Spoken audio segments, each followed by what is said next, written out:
Bonjour Alexis Corbière. Bonjour Le Caroline. président naturellement parlait de la situation épidémiologique en France. Un mot pour commencer cette interview sur le vaccin AstraZeneca. La France a suspendu ce vaccin pour 24 heures, comme une douzaine d'autres pays en Europe. La France attend maintenant l'avis de l'Agence européenne du médicament. Vous dites quoi ce matin?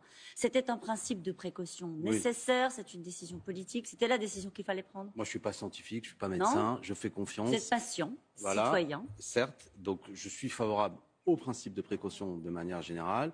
On n'est pas les premiers, la France d'ailleurs, et des pays déjà avaient pris des décisions. Bon, on aurait pu peut-être être un peu plus allant.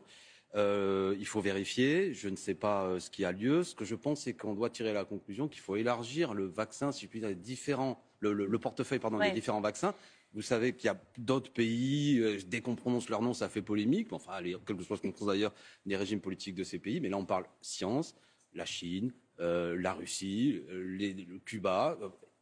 Aussi, utilisons-les. Et là, on a fait des choix, je dis l'Union européenne, qui, on voit bien, nous met en petite difficulté. Et de manière générale, là, je remets ma casquette d'élu de Seine-Saint-Denis. Moi, le problème que je vois, au-delà de cet aspect-là, c'est qu'il n'y a pas assez de vaccins. Alors, on va en parler de l'absence de vaccins. J'habite une ville, 35 000 habitants, Bagnolet, il n'y a toujours pas de centre de vaccination. Montreuil, à côté, grande ville, il y en avait un, il y en a un deuxième qui vient d'ouvrir, parce que la mairie a créé les conditions, alors qu'on nous en avait annoncé 3 au mois de janvier de la part du préfet. C'est ça le problème, des gens âgés qui s'inquiètent. Monsieur le député, j'ai pris rendez-vous, j'attends. Vous avez raison, et on va parler du manque de doses. C'est le fond du problème. Et on va en parler précisément de la situation en Seine-Saint-Denis.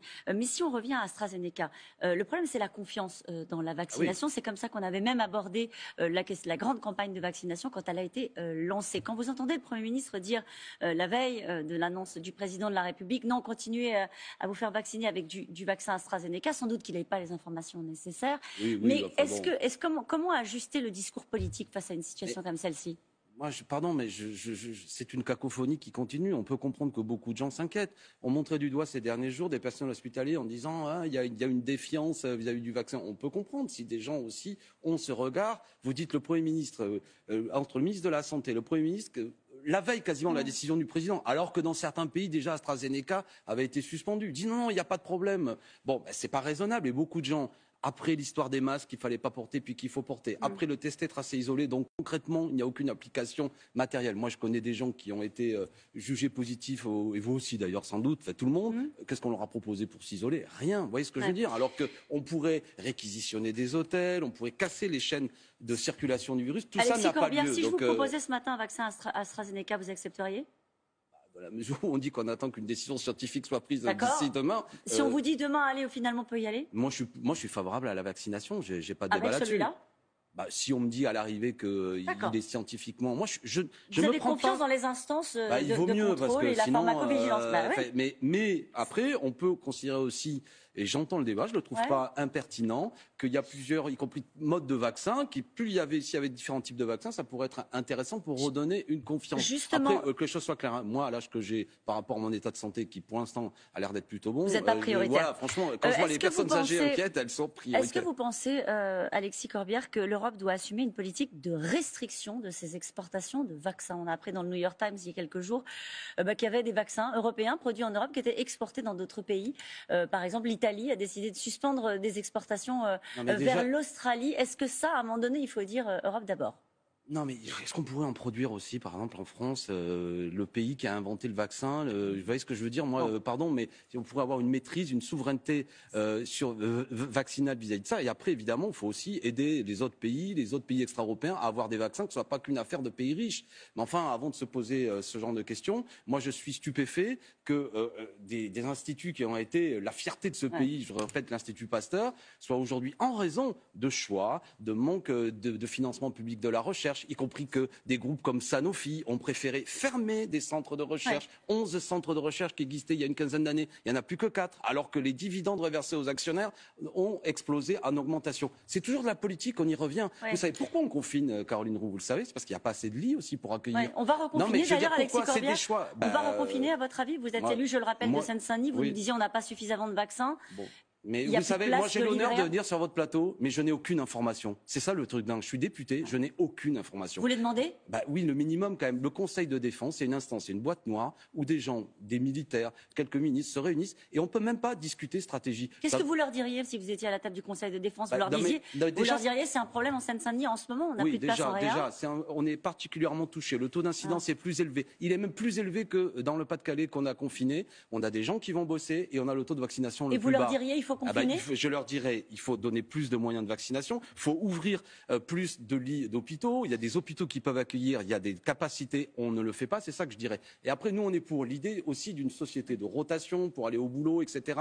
Parce que si le moyen, c'est pendant des mois, on reste fermé, alors je dis ça dans un moment peut-être un peu particulier, ma critique elle est plus générale.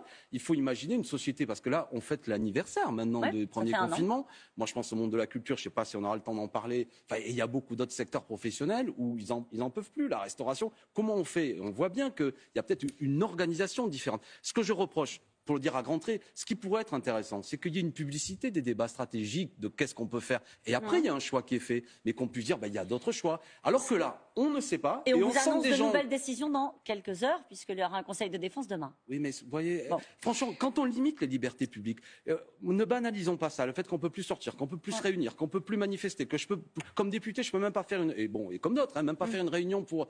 Tout ça, c'est important. Au moins, il faut qu'il y ait un consentement à ce genre de décision. Vous dites qu'un an après, ça peut plus se passer de cette manière-là, avec une annonce qui interviendra peut-être dans quelques heures d'une fermeture et d'une restriction. C'est la monarchie présidentielle. Parfois, vous trouviez la formule un peu rude, au sens, c'est-à-dire, on attend l'oracle présidentiel. Qu'est-ce qu'il va annoncer? Enfin, on n'est pas, pardon de l'expression triviale, mais on n'est pas des enfants. Non, mais pardon. Ce que je veux dire, c'est que on pourrait avoir une décision qui est le fruit d'une délibération collective. C'est pas une femme ou un homme qui va nous annoncer. Et vous, qui êtes une journaliste de renom, vous attendez comme moi. Qu'est-ce qu'il va dire? Non, mais c'est pas ça. Par contre, un débat, au bout de 3 heures de discussion, publicité des débats, voilà les stratégies. Un débat y compris à l'Assemblée, évidemment, et à l'Assemblée. Il y a une autre décision qui est tombée de manière assez brutale ces derniers jours. Elle concerne Danone, le patron de Danone, contesté par les administrateurs, Emmanuel Faber, qui se définissait comme un patron social qui a conduit la première entreprise française cotée à mission, a été remercié. La rentabilité du groupe n'était pas suffisante. C'est toujours donc la loi du marché qui gagne à la fin. De la même façon que je suis allé soutenir, moi, les salariés de Carrefour il y a quelques jours, groupe qui a fait 690 millions d'euros. Il y a 400 millions d'euros qui ont été reversés aux actionnaires. Et vous savez combien ils ont augmenté les salariés? 20 centimes.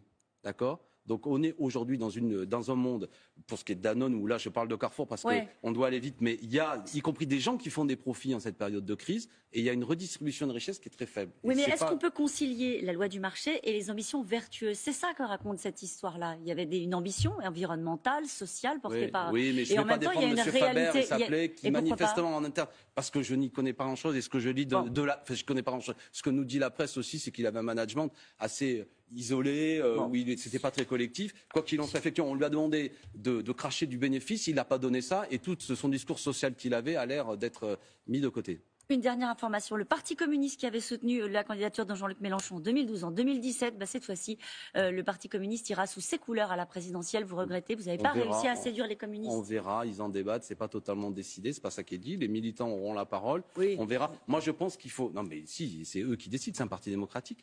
Et quoi qu'il en soit, c'est tout à fait normal que les uns et les autres veuillent se faire entendre dans la période, mais il faudra éviter peut-être les divisions artificielles.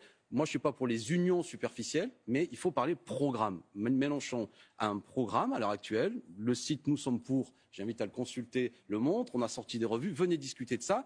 Et si on est d'accord sur le fond, ce serait absurde d'avoir des candidats différents. Voilà. Et après, on n'a pas le temps de développer sur cette présidentielle qui vient, mais on peut l'emporter.